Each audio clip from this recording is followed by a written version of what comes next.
ইমানের পথে অবিচল থেকে আমার মরণ যেন হয়।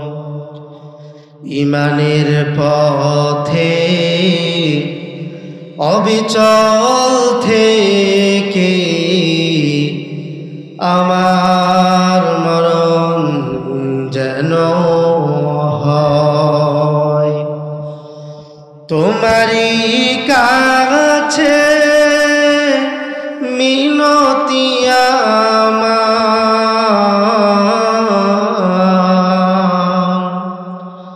তোমারই কাছে মিনতি আমার।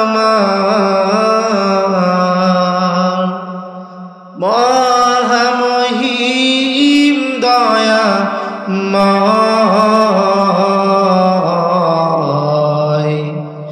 ইমানের পথে অবিচল থেকে আমার মরণ যেন হয়। প্রতিদিন মিথ্যের মুখোমুখি হই, বেদিন ফাসেকরা করে হইচই।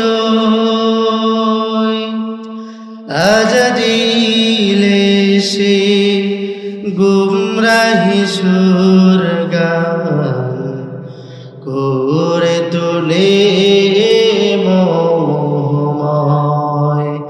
ইমানের পথে অবিচল থেকে আমার মরণ যেন হয়।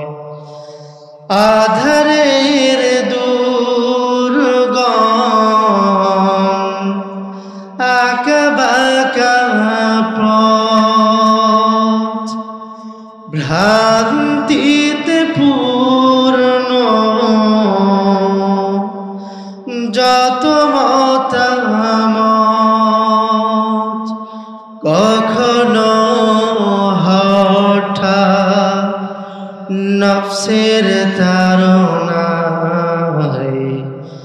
লাগে সুন্দর মনোময়। ইমানের পথে অবিচল থেকে আমার মরণ যেন হয়। ইমানের পথে অবিচল থেকে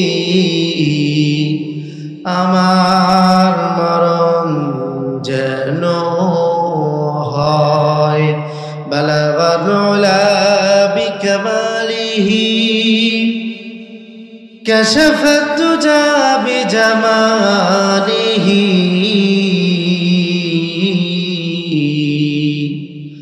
حسنت جميع خصاله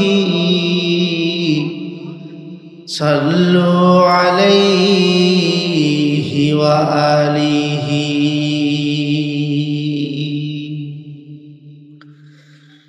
আলহামদুলিল্লাহ, দস্তরবন্দি উপলক্ষে দারুন নাজাত হাফিজিয়া কওমিয়া মাদ্রাসার উদ্যোগে তৃতীয় বার্ষিকী ইসলামী জালসার সম্মানিত সভাপতি সাহেব, প্রধান বক্তা, দ্বিতীয় বক্তা, আমার সামনে উপবিষ্ট মুরব্বিয়ান আযম, অরুণ তরুণ যুবক ভাইয়েরা, পর্দার আড়ালে অপেক্ষমান মা ও বোনেরা, আমরা সকলেই সমুচ্ছরে শুকরিয়া আদায় করছি সেই মহান সত্তার দরবারে যিনি আমাদেরকে হায়াতে তয়্যিবা দান করার সঙ্গে সঙ্গে সুস্থ শরীরে আজকের এই পবিত্র মাহফিলের সামিয়ানার নিচে এসে বসার জন্য কবুল করেছেন। এই জন্য আমরা সকলেই কালিমাতুশ শুকুর আদায় করে বলি আলহামদুলিল্লাহ। লক্ষ কোটি দুরূদ বর্ষিত হোক প্রিয় নবী, আখিরি নবী জনাবে মুহাম্মদুর রাসূলুল্লাহ সাল্লাল্লাহু আলাইহি ওয়াসাল্লামের উপর। সম্মানিত উপস্থিতি, অল্প সময় কোরআন এবং হাদিসের আলোকে আমি আপনাদের সামনে কিছু আলোচনা করব ইনশাআল্লাহ। আলোচনার শুরুতেই দু চারটি কথা আমি আপনাদেরকে বলতে চাই। তা হলো, এই পৃথিবীতে আমরা বিভিন্নভাবে চলাফেরা করে যাচ্ছি, চলাফেরা করতেছি।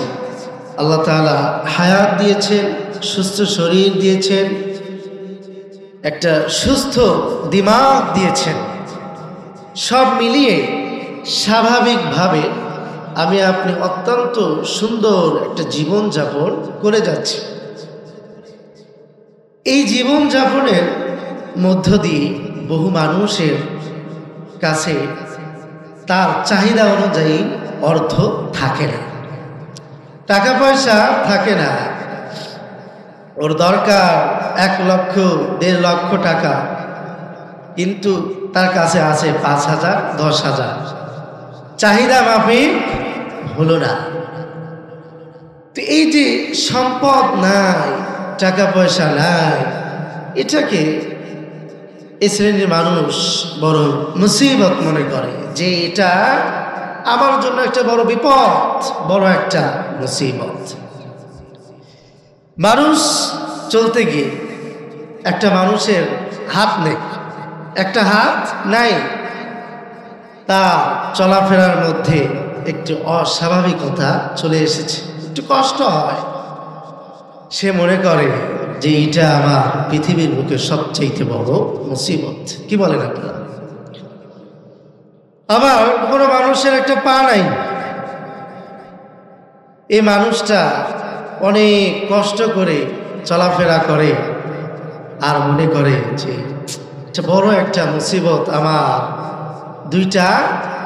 আমার একটা পা নাই, চলতে ফিরতে কত কষ্ট, এই পৃথিবীর বুকে এটাই আমার জন্য সবচাইতে বড় মুসিবত।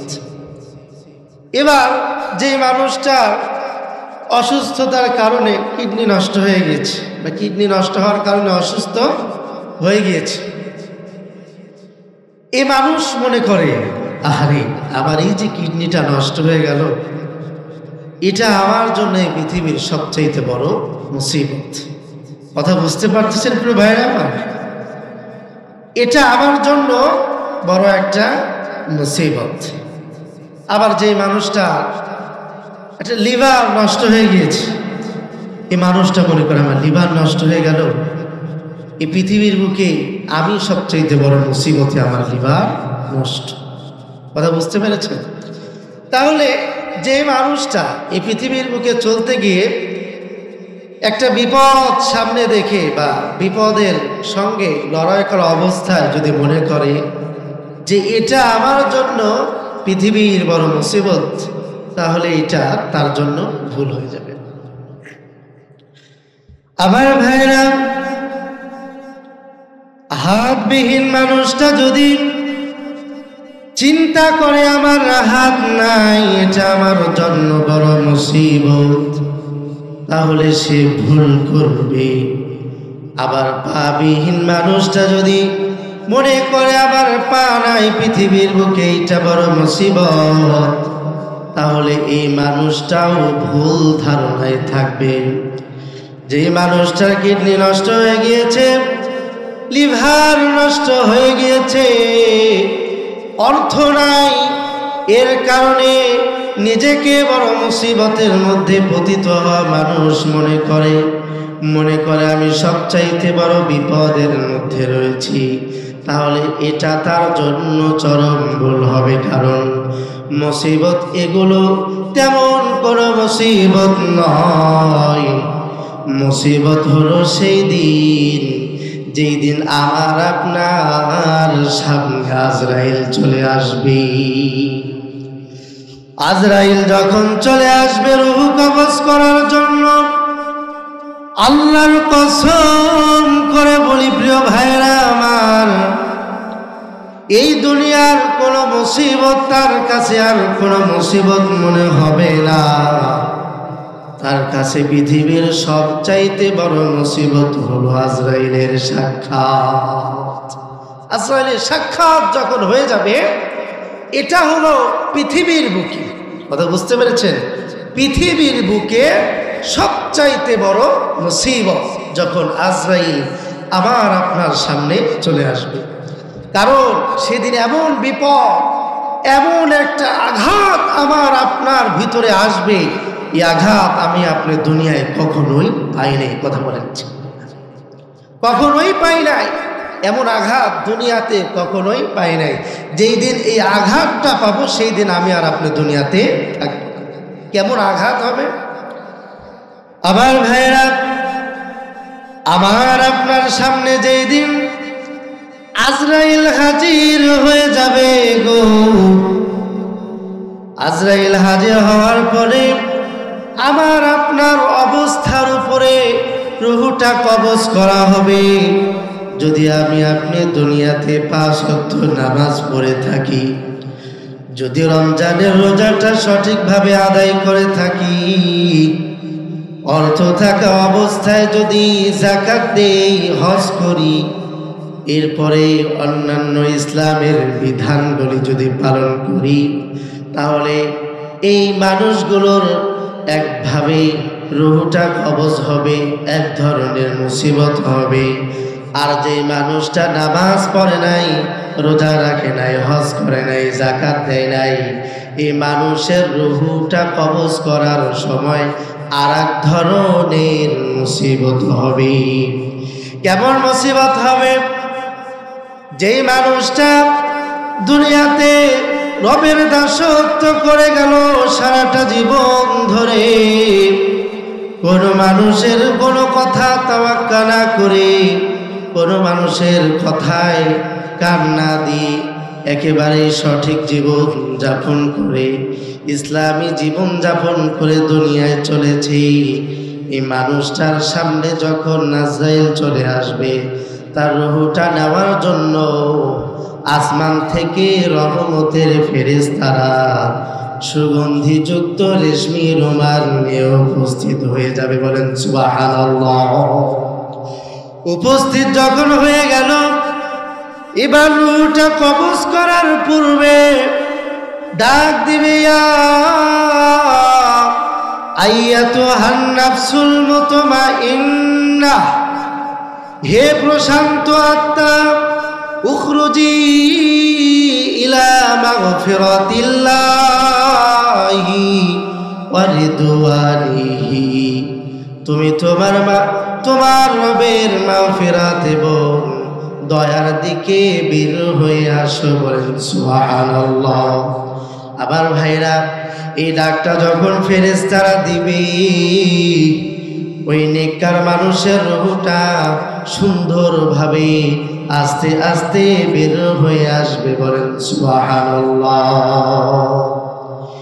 এই রূহটা বের হওয়ার সময়ও তার কষ্ট লাগবে, কিন্তু এমন মানুষের মৃত্যুর পূর্বে ফেরেশতারা এসে ঘোষণা দিয়ে দেয়, আবশিরু বিল জান্নাতিল্লাতী কুনতুম তুআদুন।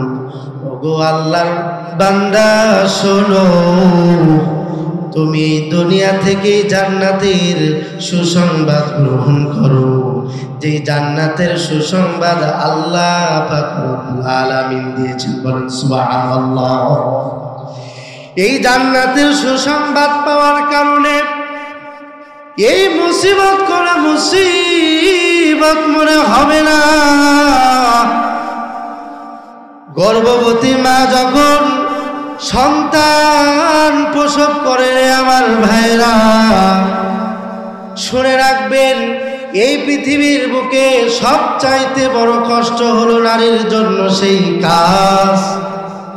কিন্তু এটাও বাস্তবতা যে যখন সন্তান প্রসব করে নিজের সন্তানের চেহারাটা দেখি, তখন দুনিয়ার সব দুঃখ কষ্ট ভুলে যায়। বলেন সুবহানাল্লাহ।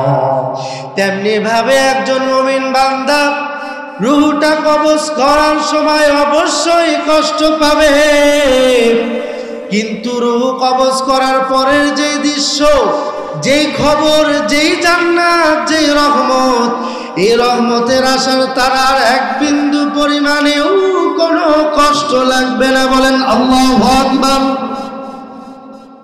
আমার ভাইরা, এটা হলো এই নেককার মানুষগুলোর মুসিবত। বিশ্বনবীও কিন্তু এই ইন্তেকাল করেছে।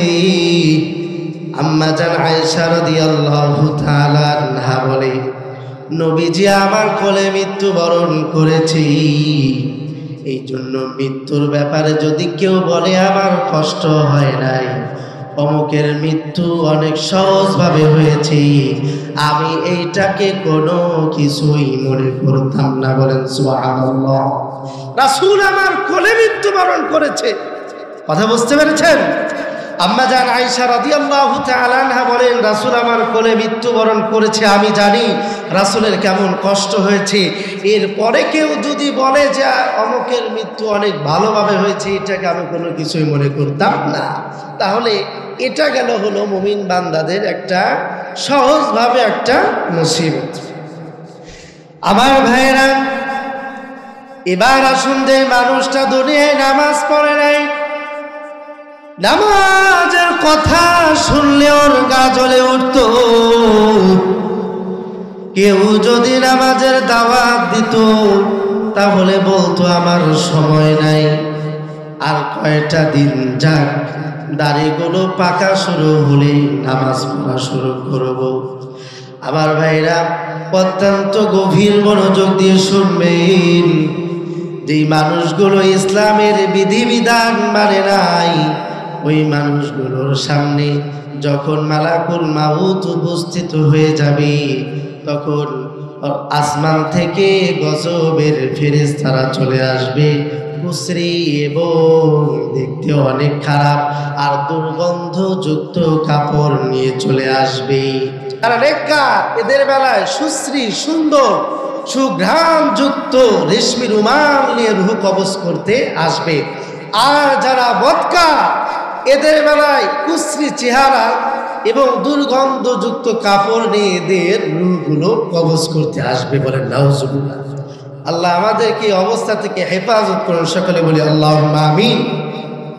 এরপরে যখন এই ফেরেশতারা যখন এই রূহটা কবজ করার জন্য যখন চলে আসবে, আসার পরে এবার ডাক দিবে, ইয়া আইয়াতুহান নাফসুল খাবিসা, হে পাপী আত্মা, এ খারাপ আত্মা, উখরুজি ইলা সাখাতিল্লাহি ওয়া গদাবিহি। বলেন নাউজুবিল্লাহ। ওগো খারাপ আত্মা, তোমার রবের ক্রোধ এবং তোমার রবের রাগের দিকে বের হয়ে আসো। এরপরে এই ডাকটা শোনার পরে ওই ব্যক্তির রূহ আর বের হয়ে আসতে পারবে না, বের হয়ে আসতে চাইবে না। আমার ভাইরা, ফেরেশতারা টেনে হিচড়ে তার রূহটা বের করবে। বলেন নাউজুবিল্লাহ। এত কষ্ট হবে তার রূহটা কবজ করার বেলায়, কখনো কল্পনা করা যাবে না তার কেমন কষ্ট হয়েছে। কত উপমা নেবে। হাদিসের মধ্যে অসংখ্য অগণিত উপমা এসেছে। যারা খারাপ মানুষ, তাদের রূহটা বের করতে কেমন কষ্ট হবে তাদের। হাদিসের মধ্যে আসে, যদি একটা জীবন্ত ছাগলের শরীর থেকে যদি জবাই করা ব্যতীত জীবন্ত ছাগলের শরীর থেকে যদি চামড়া খোলা হয়, তাহলে কেমন লাগবে ব্যথা। এই তার যেমন ব্যথা লাগবে, এর চাইতে অনেক বেশি বেশি কষ্ট সেই মানুষের হবে। বলেন নাউজুবিল্লাহ। কথা বুঝতে পেরেছেন? একটা জীবন্ত ছাগল, এই জীবন্ত ছাগলকে যদি এই একেবারে চামড়া ছিলা হয় তাহলে অনেক কষ্ট হবে না? এর চাইতেও বেশি কষ্ট হবে এই যখন বৎকারের রুহটা কবজ করা হবে। বলেন নাউজুবিল্লাহ। আরো কত উপমা নেবেন। দেখেন একটা লেপ, এই লেপের মধ্যে বড়ইয়ের ডাল ঢুকে দেওয়া হয়েছে। কথা বুঝতে পেরেছেন? বড়ইয়ের ডালে অনেক কাঁটা থাকে না? থাকে কিনা বলেন? বড়ইয়ের ডালে অনেক কাঁটা থাকে। এই কাঁটা যুক্ত বড়ইয়ের ডাল লেপের মধ্যে রেখে আরেকটা পাশ, লেপের আরেকটা পাশ ওর উপরে দেওয়ার পরে এই লেপটা ভাঁজ করার পরে ওই ভাঁজকৃত লেপের মধ্য থেকে বড়ইয়ের ডালটা যখন বের করা হবে, বলেন তো প্রিয় ভাইরা আমার, অনেক সহজে বের হয়ে আসবে, তাই না? কশ্চিন কালেও নয়। লেপে একদম ক্ষত বিক্ষত হয়ে, হাজারো ক্ষত হয়ে সেই কাঁটাটা বের করা যেতেও পারে, আবার নাও যেতে পারে। এই যে একটা কষ্ট যে হয় এই কাঁটাগুলো বের করতে, ঠিক এমন কষ্ট একজন বৎকারের রূহ কবজ করতে হয়। বলেন নাউজুবিল্লাহ। তাহলে এই ধরনের মুসিবতের মধ্যে বৎকার পড়বে। তাহলে এবার বলুন তো প্রিয় ভাইরা আমার, এই যে মৃত্যু নামক যে মুসিবত, বলেন তো এটাই পৃথিবীর সবচাইতে বড় মুসিবত কিনা? ঠিক আছে না? এটাই হলো পৃথিবীর সবচাইতে বড় মুসিবত। যেই দিন এই মুসিবতের সম্মুখীন মানুষ হয়ে যাবে, সেই দিন আর এই পৃথিবীর কোনো মুসিবত মানুষের মুসিবত মনে হবে না। প্রিয় ভাইরা আমার, তাহলে এটা গেল হলো এক নাম্বার মুসিবত। আবার ভাইরা, মুসিবতের আমরা একটা বিবরণ দেই। রুহুটা যখন কবজ করা হয়ে গেল, সেই দিন যখন রুহুটা কবজ করা হয়ে যাবে, মসজিদের মাইকে এলান হয়ে যাবে, অমুক বাড়ির অমুকে ইন্তেকাল করেছে। কথা বলেন ঠিক কিনা? ইন্তেকাল যখন হয়ে গেল, ইন্তেকাল মানে স্থানান্তরিত হওয়া। রুহটা যখন কবজ হয়ে গেল, এবার আমার আপনার প্রিয় মানুষগুলো, আত্মীয় স্বজনগুলো আমার আপনার লাশকে খুব দ্রুত সময়ের মধ্যে ধুয়ে পরিষ্কার করে কাফন করায়া খুব দ্রুত সময়ের মধ্যে কবরের মধ্যে রেখে আসবে। কথা বলেন ঠিক কিনা? কবরের মধ্যে যখন রেখে আসবে, প্রিয় ভাইরা আমার, কবরে যখন রেখে চলে আসবে, আসার পরে দুইজন ফেরেশতা এসে ওই মুর্দা ব্যক্তিকে কবরের মধ্যে বসাবে। বলেন না সুবহানাল্লাহ।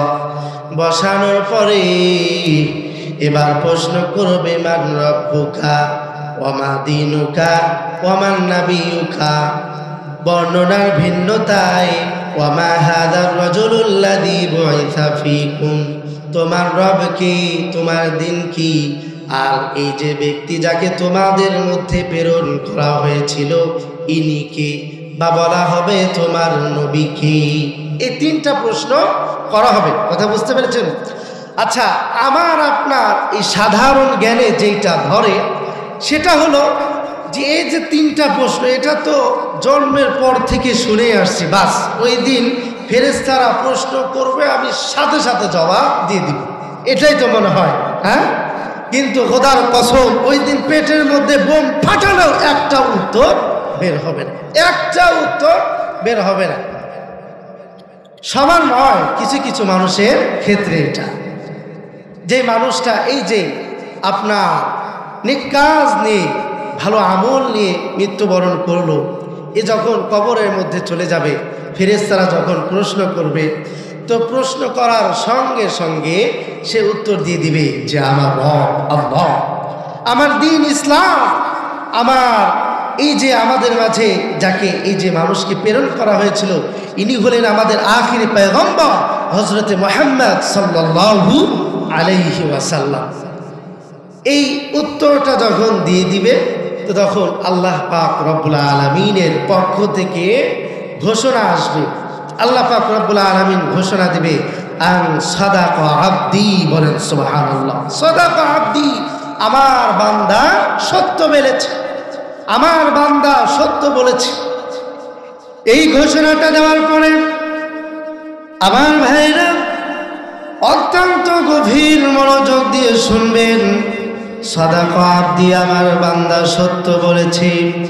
এই ঘোষণাটা দেওয়ার পরে আল্লাহ পাক রব্বুল আলামিন বলবেন, আল্লাহ পাক রব্বুল আলামিন ঘোষণা দিবেন ফাফরিশুহু মিনাল জান্নাহ, আবার সেই বান্দার জন্য জান্নাতের বিছানা বিছায়া দাও, বলেন সুবহানাল্লাহ। ওয়ালবিসুহু মিনাল জান্নাহ, আমার ওই বান্দার জন্য জান্নাতের পোশাক পরিয়ে দাও, বলেন সুবহানাল্লাহ। আবার আল্লাহ পাক রব্বুল আলামিন বললেন, আল্লাহ পাক রব্বুল আলামিন বলবেন ওয়াফতাহু লাহু বাবান ইলাল জান্নাহ, আমার সেই বান্দার জন্য তার কবরের সঙ্গী জান্নাতের দরজা খুলে দাও, বলেন সুবহানাল্লাহ। আমার ভাইরা, এইটা তো নেককার বান্দার জন্য। আবার যেই বান্দাটা বদকার, যার রূহটা অত্যন্ত খারাপের সঙ্গে কবজ করা হয়েছে, তাকে যখন প্রশ্ন করা হবে তোমার রব কি, দুনিয়াতে একটা দিনও আল্লাহকে আল্লাহ বলে নাই, আল্লাহর হুকুম মানে নাই, আল্লাহ যেই পথে চলতে বলেছে সেই পথে চলে নাই, আল্লাহর কোনো কথাই সে মানে নাই, সেই দিন তার জবান দিয়ে আল্লাহ শব্দটা বের হবে না, বলেন নাউজুবিল্লাহ। এরপরে যখন প্রশ্ন করবে তোমার দিন কি, এই প্রশ্নটা করার পরে সে কেমন করে জবাব দিবে? দুনিয়াতে একদিনও ইসলামের কোনো বিধিবিধান মানে নাই। ইসলাম বলে নামাজ পড়ো, রোজা রাখো। আল্লাহর সেই বান্দা কোনো দিনও রোজাও রাখে নাই, নামাজও পড়ে নাই। ইসলাম বলে বোনের সম্পদ মেরে খেও না, বোনের হক নষ্ট করো না। আল্লাহর সেই বান্দা একটুকু হক আদায় করে নাই বোনের। ইসলাম বলেছে মানুষের জমির আল ঠেলো না। আল্লাহর সেই বান্দা আল ঠেলতে ঠেলতে 1 বিঘা জমি 1.5 বিঘা বানায় ফেলছে। ইসলাম বলে মানুষের হক নষ্ট করবা না। আল্লাহর সেই বান্দা একটা মানুষের হকও ঠিক রাখে নাই। কেমন করে সে জবাব দিবে? আমার ধর্ম হলো ইসলাম। যখন প্রশ্ন করা হবে ইনিকে, ও তো জীবনেও রাসূলের নাম শুনতে পারে নাই। দাড়িওয়ালা মানুষ দেখলে নাক ছিটকায়া দূরে চলে গিয়েছে। মাদ্রাসার নাম শুনলে চুলকানি উঠে গিয়েছে। লম্বা পোশাক দেখার পরে কোনোদিন সহ্য করে নাই। মাদ্রাসার তালেবুল ইলমের সঙ্গে কখনো সদাচরণ করে নাই। নবীর মহব্বতে যেই কাজগুলো করতে হয় কোনোদিন করে নাই। এই মানুষটা কেমনে জবাব দিবে গো? আমার নবী হলেন মুহাম্মদ। খোদার কসম সেই দিন তার মুখ দিয়ে একটাও কথা বের হবে না, শুধু এতটুকুই বের হবে, হা হা লা দেরি, আমি কিছুই জানি না, বলেন নাউজুবিল্লাহ।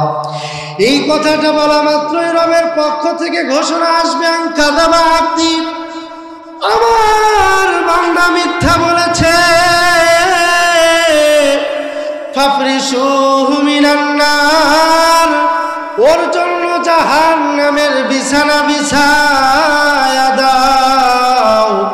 ওয়ালবিসুহু মিনান নার, ওরকে জাহান্নামের পোশাক পরিয়ে দাও।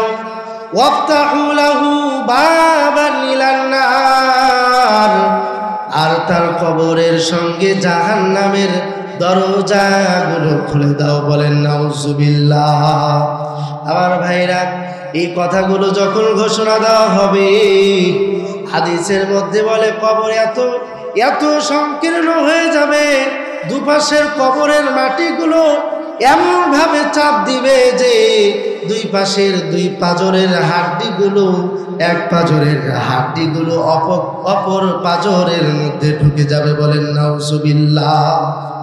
আমার ভাইরা, আমরা আল্লাহ তাআলার কাছে দোয়া করি, আল্লাহ তাআলা যেন আমাদেরকে এই অবস্থার মধ্যে না ফেলে, আর আমাদেরকে যেন ইমানি অবস্থায় ছাড়া মৃত্যুবরণ না করা। সকলে বলি আল্লাহুম্মা আমিন। ভাইরা আমার, হাদিসের মধ্যে বলে যে এই যে যারা নেককার অবস্থায় মৃত্যুবরণ করলো, এই সব ঘোষণা দেওয়ার পরে বিশ্বনবী মুহাম্মদ রাসূলুল্লাহ সাল্লাল্লাহু আলাইহি সাল্লাম বলেন যে এদের জন্য এদের কবর যত দূর পর্যন্ত দৃষ্টিসীমা যাবে তত দূর পর্যন্ত বিস্তৃত করে দেওয়া হবে। বলেন সুবহানাল্লাহ। আর বদকারদের জন্য, এদের জন্য কবর এত সংকীর্ণ হয়ে আসবে যে এমন একটা চাপ দিবে এক পাঁজরের হাড্ডি অপর পাঁজরের মধ্যে ঢুকে যাবে। বলেন নাউজুবিল্লাহ। ভাইরা আমার, যেই দিন এই অবস্থা হবে, যেই দিন আমার আপনার ঘোষণাটা জাহান্নামের দিকে আসবে, ওই দিন মনে হবে কেমন মুসিবত। সেই দিনটা মনে হবে এটাই হলো জীবনের সবচাইতে বড় মুসিবতের দিন। ভাইরা আমার, এই যে প্রশ্ন দেওয়া শেষ, ঘোষণা দেওয়া শেষ, জান্নাতীরা জান্নাতের কবরের মধ্যে থাকা অবস্থায় জান্নাতের নাজ নিয়ামতগুলো ভোগ করতে থাকবে। এরপরে জাহান্নামের ঘোষণাপ্রাপ্ত মানুষগুলো জাহান্নামের শাস্তিগুলো ভোগ করতে থাকবে। যেই জগতের মধ্যে ভোগ করতে থাকবে সেই জগতের নাম হলো আলমে বারজাখ। বলেন সুবহানাল্লাহ। লোক চক্ষু অন্তরালের একটা জগৎ। এই জগৎ আমি আপনি দেখতে পারি না, কিন্তু বিশ্বাস করা আমার আপনার উপরে ঈমানি দায়িত্ব। কথা বলেন ঠিক কিনা? এই জগতের মধ্যে যেই মানুষটাকে স্বাভাবিকভাবে কবর দেওয়া হয়েছে, সেও এই কবরের মধ্যে, এই জগতের মধ্যে যাবে। আবার যে মানুষটাকে সমুদ্রের মধ্যেকার হাঙ্গর খেয়ে ফেলেছে, ওই মানুষটাও এই আলমে বরজখের মধ্যে থাকবে। আলমে বরজখ এটা কারো জন্য হবে জান্নাত, আর কারো জন্য হবে জাহান্নাম। সব মিলিয়েই আলমে বারজাখ। আলমে বারজাখে যখন যাবে, তো যারা জান্নাতের সুসংবাদ পেয়েছে তারা মনে করতে থাকবে, আহা, এটা এত সুন্দর একটা জায়গা, এত নিয়ামত, এটাই বুঝি আমার সর্বোচ্চ শান্তির জায়গা। ফেরেশতারা বলবে, সামনে আরো সুন্দর, আরো নাজ নিয়ামতের জায়গা আছে। বলেন সুবহানাল্লাহ। এরপরে যারা জাহান্নামের ঘোষণা হয়ে যাবে, যাদের ব্যাপারে আলমে বরজখের মধ্যে যখন তারা শাস্তি ভোগ করবে, শাস্তি ভোগ করা অবস্থায় মনে মনে ভাববে, এটাই বুঝি পৃথিবীর সবচাইতে, এটাই বুঝি এই জগতের সবচাইতে বড় শাস্তি। ফেরেশতারা ডাক দিয়ে বলবে, আরে না না, জাহান্নামের মধ্যে যে শাস্তি রয়েছে তোমার জন্য, ওর তুলনায় এই শাস্তি কিছুই না। বলেন সুবহানাল্লাহ। কিছুই না, এটা তো কিছুই না। অথচ এই শাস্তির ব্যাপারে কি কি বাণী হাদিসের মধ্যে আছে জানেন? যে এই শাস্তি আলমে বরজাখের মধ্যে যে শাস্তি, এর একটা বিশাল বড় একটা ফেরেশতা এক বিশাল বড় হাতুড়ি দিয়ে ওই পাপী ব্যক্তিকে একটা আঘাত করবে, ৭০ গজ মাটির ভিতরে ঢুকে যাবে। বলেন নাউজুবিল্লাহ। কথা বুঝতে পেরেছেন? আমি ছোট্ট মানুষ, আমার কথায় হয়তোবা এই বাণীটা আপনাদের, এই বাণীর মর্মটা আপনাদের বুঝে আসবে না, কিন্তু একটা বাড়িতে ৭০ গজ মানুষ, একটা ৭০ গজ নিচে ঢুকে যাওয়া, এটা কেমন কথা? হাদিসের ব্যাখ্যায় বলে, ওই হাতুড়ি দিয়ে যদি পৃথিবীর কোনো পাহাড়ে আঘাত করা যেত, মুহূর্তের মধ্যে সেই পাহাড় ধ্বংস হয়ে যেত। বলে সুবহানাল্লাহ।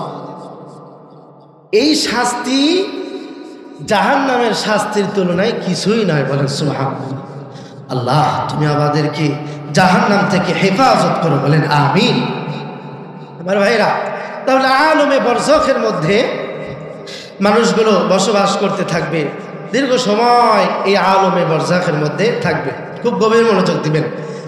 দীর্ঘ সময় এই আলমে বরজখের মধ্যে থাকবেন। হাদিসের মধ্যে বলা হয়েছে যেই মানুষটা পৃথিবীর বুকে, যেই মানুষটা সবার শেষে মৃত্যুবরণ করবে, কথা বুঝতে পেরেছেন? সর্বশেষ যেই মানুষটা বা যেই মাখলুকটা মৃত্যুবরণ করবে, সেই মাখলুকটাও আলমে বরজখের মধ্যে 40,000 বৎসর থাকবে। বলেন সুবহানাল্লাহ। কত বৎসর? আর একটু জোরে বলেন, কত বৎসর? 40,000 বৎসর সে আলমে বরজখের মধ্যে থাকবে। আমার ভাইয়েরা, অত্যন্ত গভীর মনোযোগ দিবেন। আলমে বরজখের মধ্যে অবস্থান করতেছে নেককার মানুষগুলো, জান্নাতি নাজ নিয়ামত ভোগ করে। এরা কেউ থাকবে ঘুমিয়ে, আবার কারো জন্য আল্লাহ তাআলা তার আমল নামাকে তার বন্ধু বানিয়ে দিবে। বলেন সুবহানাল্লাহ। দুনিয়াতে যেই নেক আমলগুলো করেছে, হাদিসের মধ্যে 2 ধরনের বর্ণনায় পাওয়া যায়। এই নেক আমলগুলোকে, এই যে লম্বা সফর, একা একা ভালো লাগে? বলেন, সফর করতে ভালো কিন্তু লাগে না। তো এই লম্বা সফরের জন্য আল্লাহ পাক রব্বুল আলামিন তার নেক আমলকে একটা সুদর্শন যুবক করে, একেবারে স্মার্ট, যাকে দেখলেই ভালো লাগে। বলেন সুবহানাল্লাহ। কিছু ছেলেপেলে এমন আছে না, এত সুন্দর স্মার্ট, যাদেরকে দেখলেই ভালো লাগে। এমন একজন বন্ধু এই আমল নামাকে বানিয়ে তার জন্য সেট করে দেবে। ওর কাছে আসবে, তখন বলো, তুমি কি? আমি তো তোমার চিনি না। আহা, তুমি আমার ছিল না? এই যে দুনিয়ার বুকে এত কষ্ট করে নামাজ পড়েছো, রোজা রেখেছো, কোরআন তেলাওয়াত করেছো, শীতের দিনে গভীর রাত্রে উঠে তাহাজ্জুদ আদায় করেছো, আমি তো তোমার সেই বন্ধু। বলেন সুবহানাল্লাহ।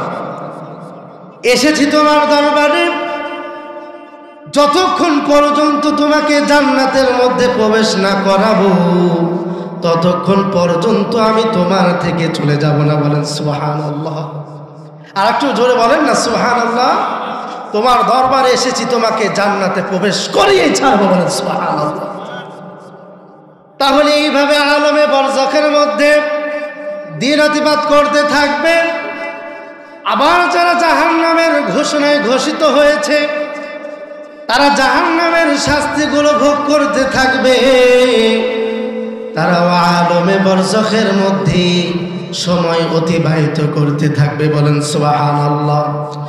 আলমে বরজখের মধ্যে থাকা অবস্থায় একটা সময় আল্লাহ পাক রব্বুল আলামিন বলবেন, আল কারিয়া মাল কারিয়া ওয়া মা আদরাকা মাল কারিয়া। বলেন সুবহানাল্লাহ।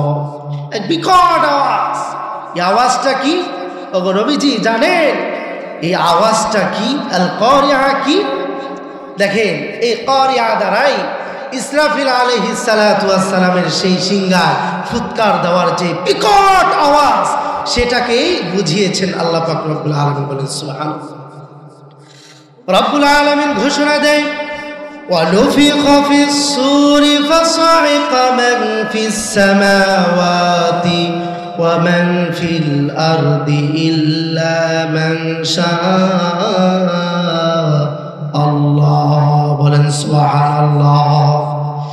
ইসরাফিল আলাইহিস সালাতু ওয়াস সালাম যখন প্রথমবার সিংহায় ফুৎকার দিবে, রব বলেন, শুধু আমি ব্যতীত, আল্লাহ ব্যতীত সমস্ত মাখলুক অজ্ঞান হয়ে যাবে। বলেন সুবহানাল্লাহ। আওয়াজের এত পাওয়ার, রব ব্যতীত পৃথিবীর সমস্ত মাখলুক অজ্ঞান হয়ে যাবে। বলেন সুবহানাল্লাহ। হাদিসের মধ্যে আসে, এই অজ্ঞান অবস্থায় এই মানুষগুলোর মৃত্যু হয়ে যাবে। বলেন সুবহানাল্লাহ। আমার ভাইরা, সুম্মা নুফিখা ফীহি উখরা ফাইযা হুম কিয়ামুন ইয়ানদুরুন। বলেন আল্লাহু আকবার। দ্বিতীয়বার যখন ইসরাফিল আলাইহিস সালাতু ওয়াস সালাম সিংহায় ফুৎকার দিয়ে দিবে, তখন মানুষগুলো দাঁড়িয়ে যাবে। বলেন সুবহানাল্লাহ। কথা বুঝতে পেরেছেন? সমস্ত মানুষগুলো দাঁড়িয়ে যাবে, সমস্ত মাখলুকগুলো দাঁড়িয়ে যাবে। দাঁড়িয়ে যাওয়ার পরে কিয়ামুন ইয়ানদুরুন, এই দাঁড়িয়ে গিয়ে চতুর্দিকে খালি তাকাবে, এগুলো কি হচ্ছে, এগুলো কি হচ্ছে। কথা বুঝতে পেরেছেন? থুম্মা নুফিখা ফীহি উখরা ফাইযা হুম কিয়ামুন ইয়ানদুরুন। দ্বিতীয়বার যখন, অতঃপর আবার যখন সিংহায় ফুৎকার দেওয়া হবে, তখন মানুষগুলো দাঁড়িয়ে এদিক সেদিক তাকাবে। এই তাকানোর ফলশ্রুতিতে মানুষ এত পরিমাণে ভয় পাবে, যারা এই যে দীর্ঘ সময় আলমে বরজাখের মধ্যে শাস্তি ভোগ করে এসেছে, ওদের কাছে এই ভয়াবহ দৃশ্য দেখার পরে পিছনের যত শাস্তি পেয়েছে সব ভুলে যাবে। বলেন সুবহানাল্লাহ। এত ভয়ঙ্কর শাস্তি, তাও কিয়ামতের দিনের চিত্র দেখে সব শাস্তি ভুলে যাবে। বলেন সুবহানাল্লাহ।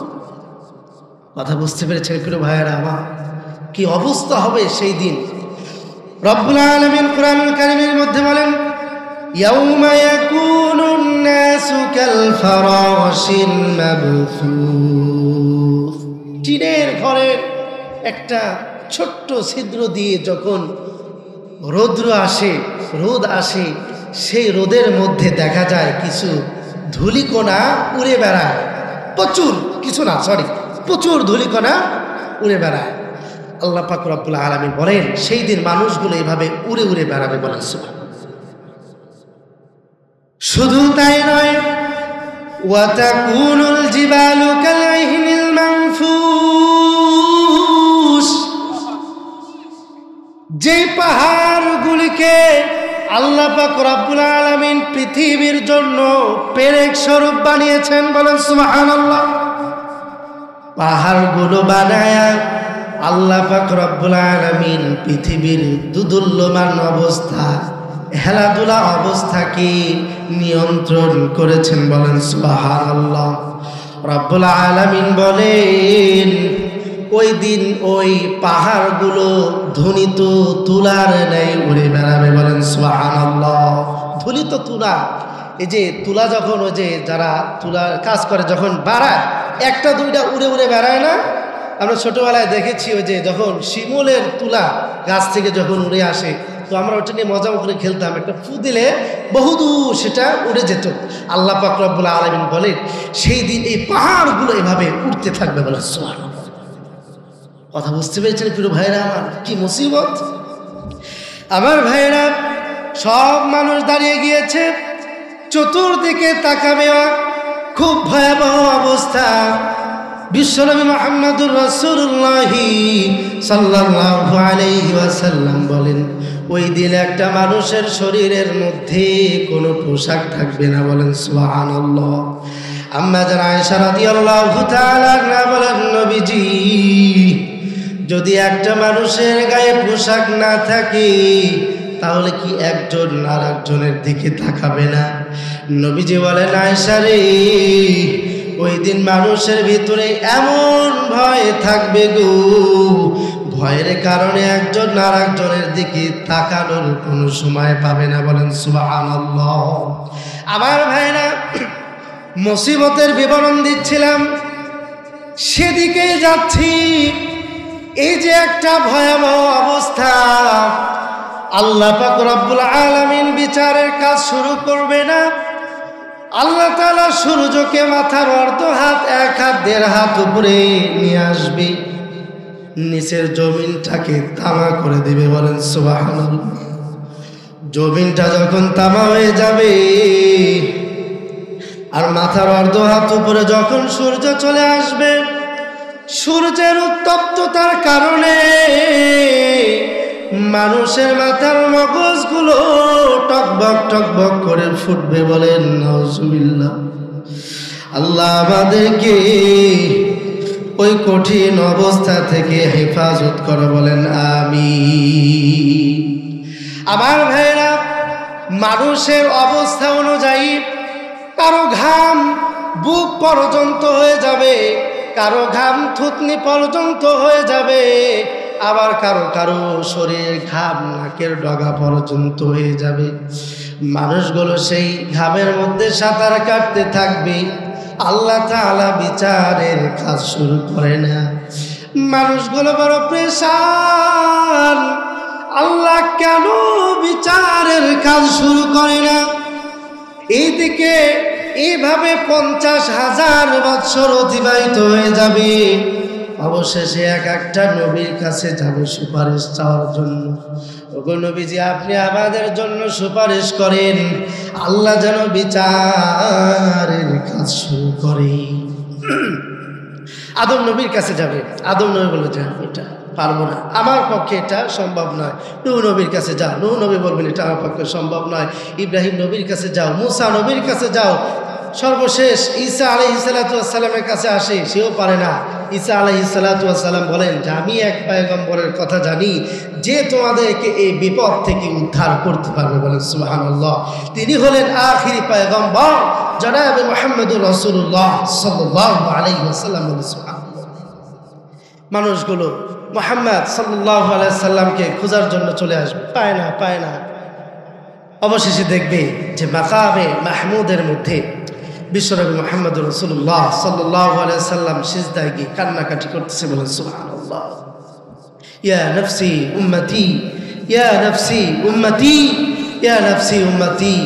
আমার উম্মতের আজকে কি হবে, আমার উম্মতের আজকে কি হবে। প্রিয় ভাইরা আমার, অবশেষে বিশ্বনবী মুহাম্মদুর রাসূলুল্লাহ সাল্লাল্লাহু আলাইহি ওয়াসাল্লামের কাছে গিয়ে সকলে গিয়ে সুপারিশের আবেদন করবে। নবীজি সুপারিশ করবেন, আল্লাহ পাক রব্বুল আলামিন বিচারের কার্য শুরু করবেন। বলেন সুবহানাল্লাহ। বিচারের কার্য শুরু করবেন। সেদিনের মুসিবতের সময় হলো আল্লাহ পাক রব্বুল আলামিন যখন মানুষদের হাতে আমল নামা দিবে। বলেন সুবহানাল্লাহ। কখন?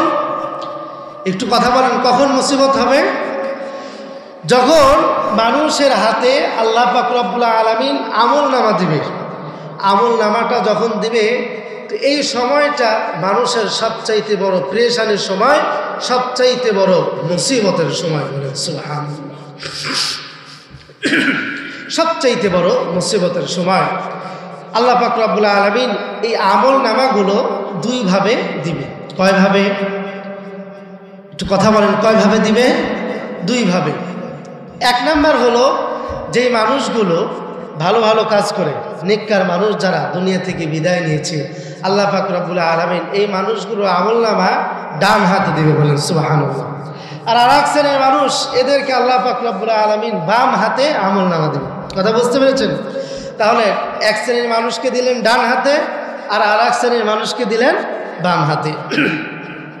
এবার আল্লাহ পাক রব্বুল আলামিন যাদেরকে ডান হাতে আমলনামা দিলেন, এই ডান হাতে আমলনামা দেওয়ার পরে আল্লাহ পাক রব্বুল আলামিন বলবেন যে তোমরা তোমাদের আমলনামাটা তেলাওয়াত করো। বলেন সুবহানাল্লাহ। আল্লাহ পাক রব্বুল আলামিন বলেন ফাআম্মা মান উতিয়া কিতাবাহু বিয়ামিনিহি ফায়াকুলু হাউম করাউ কিতাবিয়া। রব্বুল আলামিন যাদেরকে ডান হাতে আমলনামা দিবে, এই আমলনামা দেওয়ার পরে আল্লাহ পাক রব্বুল আলামিন বলবেন তোমরা তোমাদের আমলনামাগুলো তেলাওয়াত করো। বলেন সুবহানাল্লাহ। আমলনামাগুলো তেলাওয়াত করবে। আমলনামা তেলাওয়াত করতে করতে, তেলাওয়াত করার যখন আদেশ আসবে, ঘোষণা আসবে, তখন তারা আল্লাহ পাক রব্বুল আলামিনের সামনে বলতে থাকবে ইন্নী যানানতু আন্নী মুলাকিন হিসাবিয়া। নিশ্চয় আমরা জানতাম যে আমরা হিসাবের সম্মুখীন হব। বলেন সুবহানাল্লাহ। আমলনামা ডান হাতে দিয়েছে, সে বলতেছে যে আমরা তো জানতাম আমরা হিসাবের সম্মুখীন হয়ে যাব। ভেরি সিম্পল না? একেবারে একটা সহজ একটা বিষয়। রব ডান হাতে আমলনামা দিয়েছে, সে বলতেছে এটা তো আমরা তো জানতাম যে হিসাবের সম্মুখীন হওয়া লাগবে, এই জন্য দুনিয়াতে অনেক কষ্ট করে 5 ওয়াক্ত নামাজ পড়েছি, দুনিয়াতে ইসলামের দেখানো গাইডলাইন অনুযায়ী চলেছি। এটা একেবারেই সোজা। ইন্নী যানানতু আন্নী মুলাকিন হিসাবিয়া। আমরা জানতাম যে আমরা হিসাবের সম্মুখীন হয়ে যাব। ফাহুয়া ফি ঈশাতির রাদিয়া। রব্বুল আলামিন বলেন তারা জান্নাতের মধ্যে সুখে শান্তিতে বসবাস করবে। ফাহুয়া ফি ঈশাতির রাদিয়া ফি জান্নাতিন আলিয়া। সুউচ্চ জান্নাতের মধ্যে তারা সুখে শান্তিতে আরামে আয়েশে বসবাস করবে। কুতুফুহা দানিয়া। রব্বুল আলামিন জান্নাতের একটা নিয়ামতের বর্ণনা দিয়ে বলেন কুতুফুহা দানিয়া, যে জান্নাতের ফলগুলো থাকবে অবনমিত। বলেন সুবহানাল্লাহ। কি থাকবে বলেন? অবনমিত। আমার আপনার সঙ্গে যেটা ঘটে, এই পৃথিবীতে আমি আপনি যখন গাছ থেকে ফল পাড়ার ইচ্ছা করি, তো এই ফলগুলো পাড়তে গিয়ে আমরা কেউ হাত দিয়ে পারি, কেউ লাফায় লাফায় পারি, আবার কেউ কোনটা দিয়ে বা কোনো লাঠি দিয়ে ফলগুলো পারি। কিন্তু রব্বুল আলামিন বলেন কুতুফুহা দানিয়া, জান্নাতের ফলগুলো থাকবে অবনমিত। মন যখন চাইবে আমি ফল খাবো, জান্নাতের গাছের ফলটা মুখের সামনে চলে আসবে। বলেন সুবহানাল্লাহ। মুখের সামনে এসে উপস্থিত কুতুফুহা দানিয়া।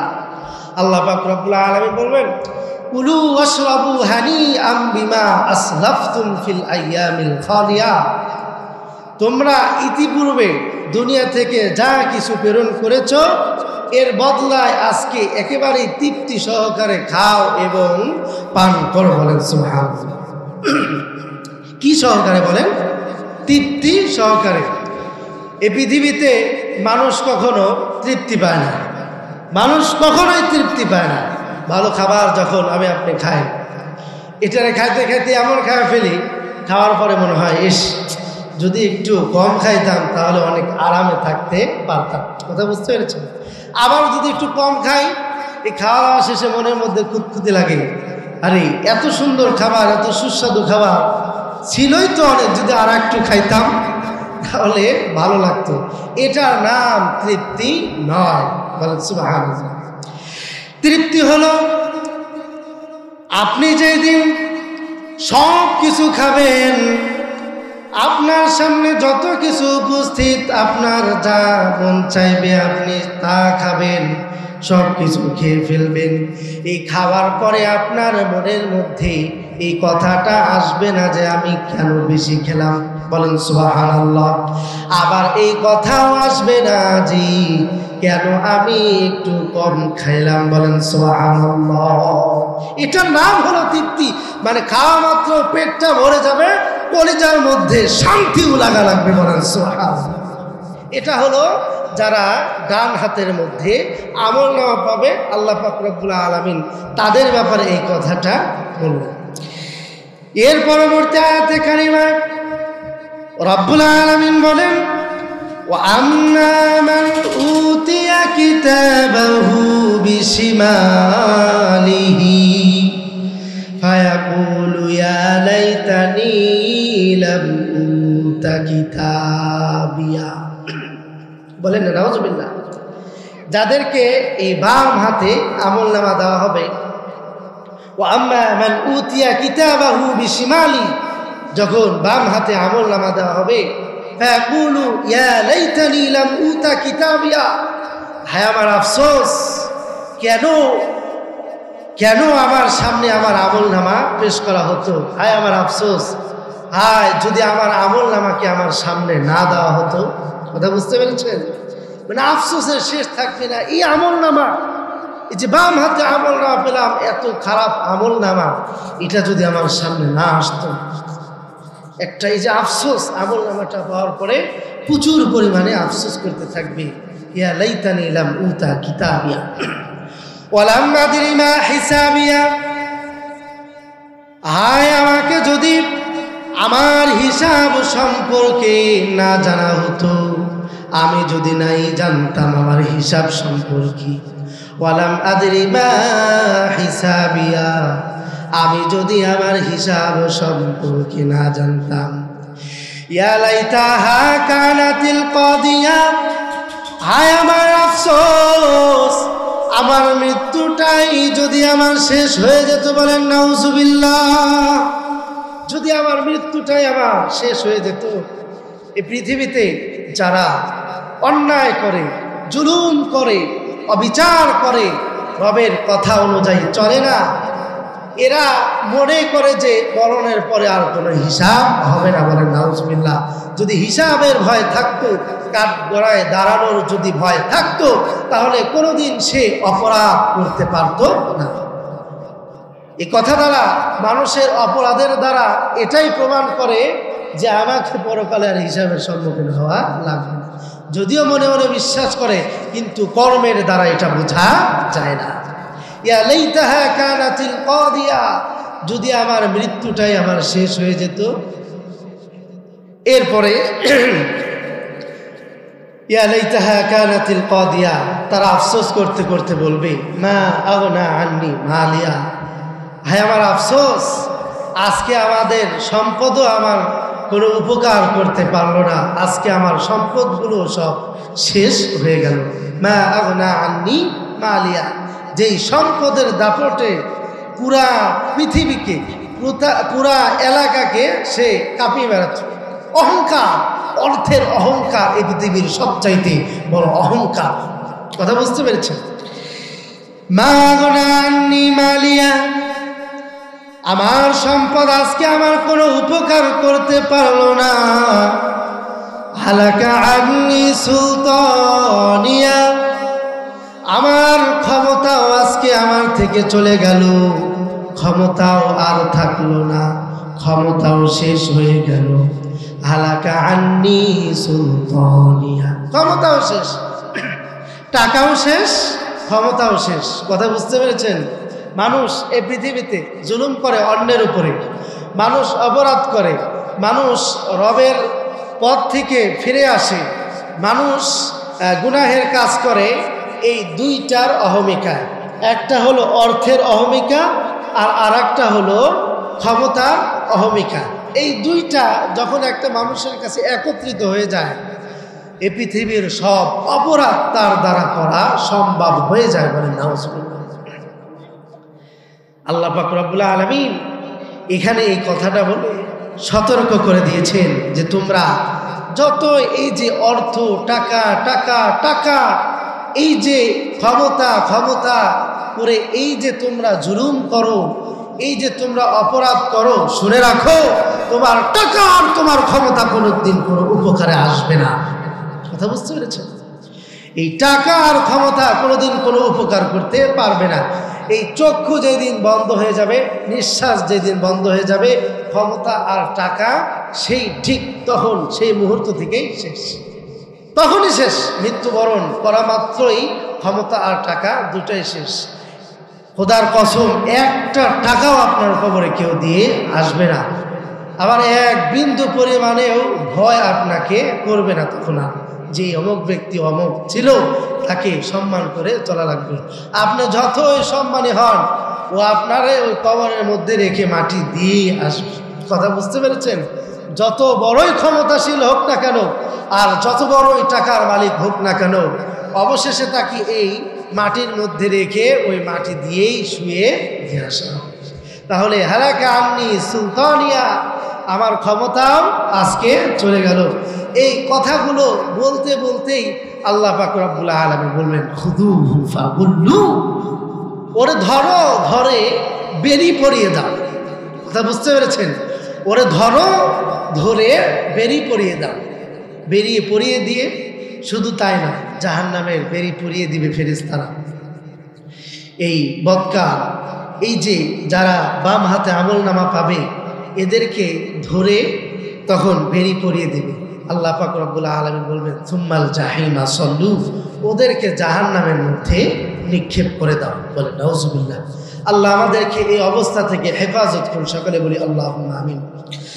সুম্মাল জাহিমা সল্লু, জাহান্নামের মধ্যে নিক্ষেপ করো। সুম্মা ফি সিলসিলাতিন দারউহা ৭০ যিরাআন ফাসলুকু, জাহান্নামে যখন একজনকে নিক্ষেপ করে দেওয়া হবে, নিক্ষেপ করার পরে সেই জাহান্নামী জাহান্নাম থেকে পলায়নের চেষ্টা করবে। কথা বলেন ঠিক কিনা? একটা মানুষকে যখন কষ্ট দেওয়া হয়, সেই কষ্ট থেকে পালানোর চেষ্টা করে না, সে এদিক সেদিক একটু ছটফট করে, এদিক সেদিক একেবারেই যদি বেঁধে ফেলে, তারপরেও একটু একবার এই কাজ হয় আর একবার এই কাজ হয়, আর খাওয়ার সময় বা কষ্ট পাওয়ার সময় জাহান্নামে যখন নিক্ষেপ করা হবে, তো তারা পলায়নের চেষ্টা করবে। আল্লাহ পাক রব্বুল আলামিন বলবেন সুম্মা ফি সিলসিলাতিন দারুহা 70 দিরাআন ফাসলুকু, অতঃপর তোমরা তাদেরকে 70 গজ লম্বা শিকল দ্বারা বন্দী করে ফেলো। বলেন নাউজুবিল্লাহ। এক বিন্দু পরিমাণে লড়াচড়ার কোনো ক্ষমতা থাকবে না, এত লম্বা শিকল দিয়ে বেঁধে ফেলবে, জাহান্নাম থেকে পলায়ন করার কোনো চান্সই নেই। ثم في سلسلة ذرعها 70 ذراعا فاسلكوه إنه كان لا يؤمن بالله العظيم। এই শাস্তিগুলো হবে, এক নাম্বার হলো তারা মহান আল্লাহতে বিশ্বাসী ছিল না, আল্লাহ পাক রব্বুল আলামিনের উপরে বিশ্বাস করত না, তারা কাফের ছিল, তারা রবকে বিশ্বাস করে নাই, আল্লাহ তাআলাকে নিজের রব বলে স্বীকার করে নাই। আর আরেকটা ব্যাখ্যা হলো রবকে স্বীকার না করা, মহান আল্লাহতে বিশ্বাসী না থাকা, এই কথার আরেকটা মানে হলো যে আল্লাহ তাআলা যেটাকে হালাল করে দিয়েছে এই হালাল উপরে না থাকা, আবার যেটাকে হারাম করে দিয়েছে এই হারামের উপরে না থাকা। এক কথায় রবের কথাকে অমান্য করা, রবের কথা না মেনে চলাটাই হলো রবের প্রতি বিশ্বাস স্থাপন না করা। এই কারণে আল্লাহ পাক রব্বুল আলামিন তাদেরকে শাস্তি দিবে যে তারা মহান আল্লাহতে বিশ্বাসী ছিল না। ইন্নাহু কানা লা ইউমিনু বিল্লাহিল আযীম ওয়া লা ইয়াহুদ্দু আলা তুআমিল মিসকিন, এবং তারা আরেকটা কারণে এই শাস্তিগুলো ভোগ করবে, সেটি হলো যে তারা এতিমদেরকে খাবার দানে উৎসাহিত করতো না। বহু মানুষ এমন রয়েছে, আপনি কিছু এতিমকে খাবার খাওয়ানোর চেষ্টা করবেন তো তখন তারা বলবে এই এদেরকে খাওয়ায় কি লাভ। বলেন নাউজুবিল্লাহ। কিছু এতিম মানুষদেরকে ডেকে খাবার খাওয়ানোর ব্যবস্থা করবেন, আপনার আরেকজন বন্ধু বলবে যে এদেরকে খানা খাওয়ায়া কি লাভ। ইন্নাহু ওয়ালা ইয়াহুদ্দু আলা তুআমিল মিসকিন, এতিমদেরকে খাবার দানে উৎসাহিত করতো না। এই প্রকৃতির মানুষ যারা, তাদের জন্যই রয়েছে এই শাস্তি। কথা বুঝতে পেরেছেন ব্যাপারে আমার? ওয়ালা ইয়াহুদ্দু আলা তুআমিল মিসকিন। তারপরে দেখেন আল্লাহ পাক রব্বুল আলামিন কি বলেন, ফালাইসা লাহুল ইয়াওমা হাহুনা হামীম, যাদেরকে বাম হাতে আমলনামা দেওয়া হবে, আমলনামা পাওয়ার পরে যখন জাহান্নামের মধ্যে নিক্ষেপ করা হবে, আল্লাহ পাক রব্বুল আলামিন বলেন ফালাইসা লাহুল ইয়াওমা হাহুনা হামীম, সেই দিন তাদের আর কোনো বন্ধু থাকবে না। বলেন নাউজুবিল্লাহ। সুপারিশ যে করবে এই ধরনের কোনো বন্ধু থাকবে না। বলেন নাউজুবিল্লাহ। ফালাইসা লাহুল ইয়াওমা হাহুনা হামীম, সেই দিন তাদের আর কোনো বন্ধু থাকবে না। ওয়ালা তুআমুন ইল্লা মিন গিসলিন, যারা বাম হাতে আমলনামা পেয়েছে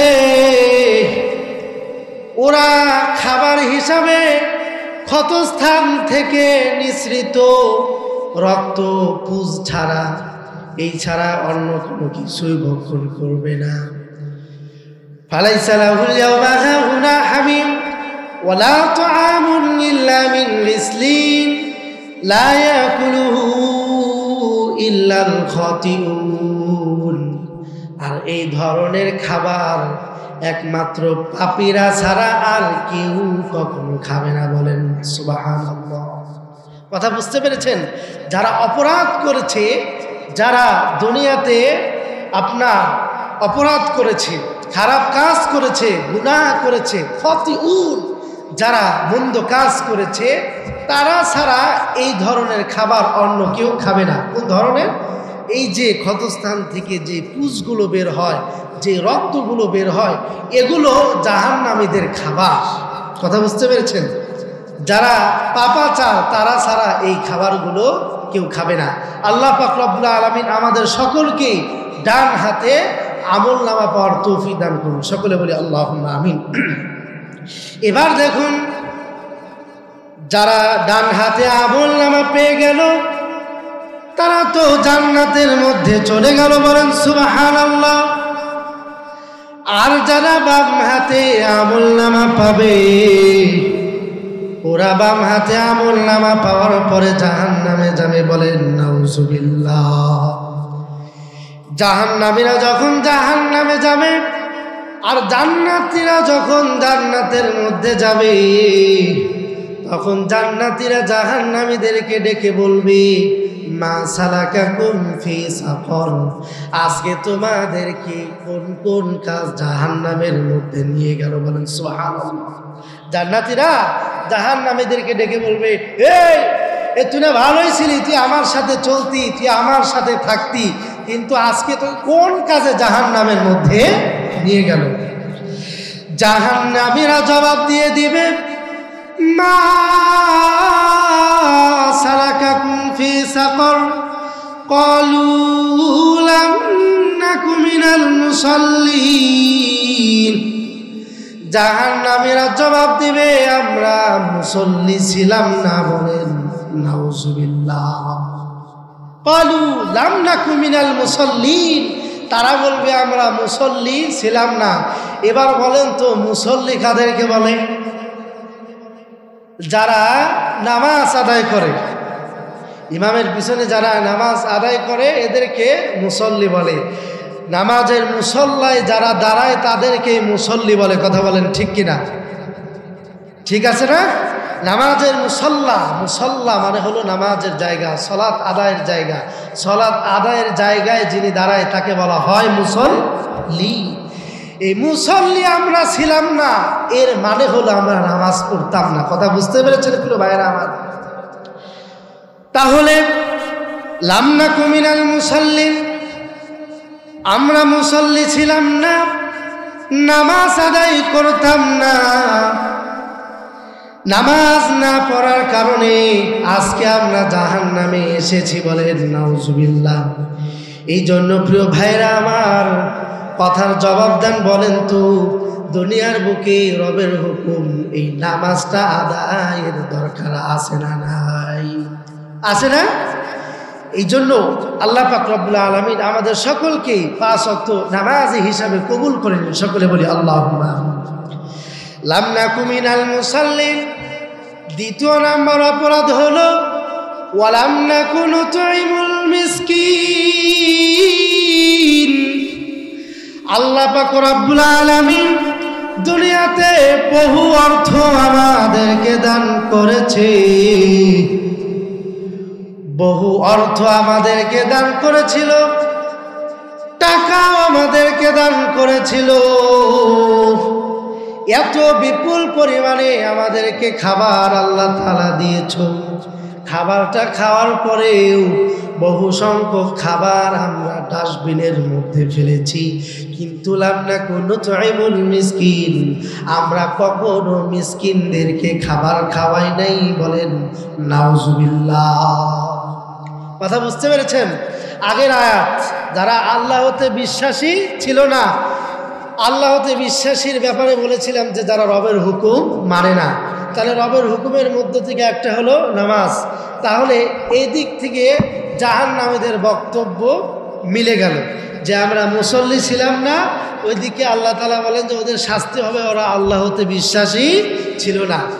এরপরে আল্লাহ পাক রব্বুল আলামিন বলেন ওয়ালা ইয়াহুদ্দু আলা তুআমিল মিসকিন, মিসকিনদেরকে খাবার দানে উৎসাহিত ছিল না। আর এইদিকে তারা বলবে যে এটা তো আল্লাহ পাক রব্বুল আলামিনের কথা যে তারা মিসকিনদেরকে খাবার দানে উৎসাহিত করতো না।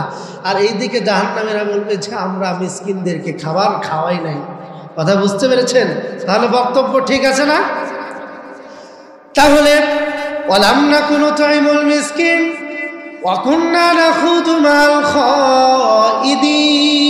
খাইদিন ওয়া কুন্না নুকাযযিবু বিয়াউমিদ্দিন ওয়া কুন্না নুকাযযিবু বিয়াউমিদ্দিন ওয়া কুন্না নাখুদু মাল খাইদিন।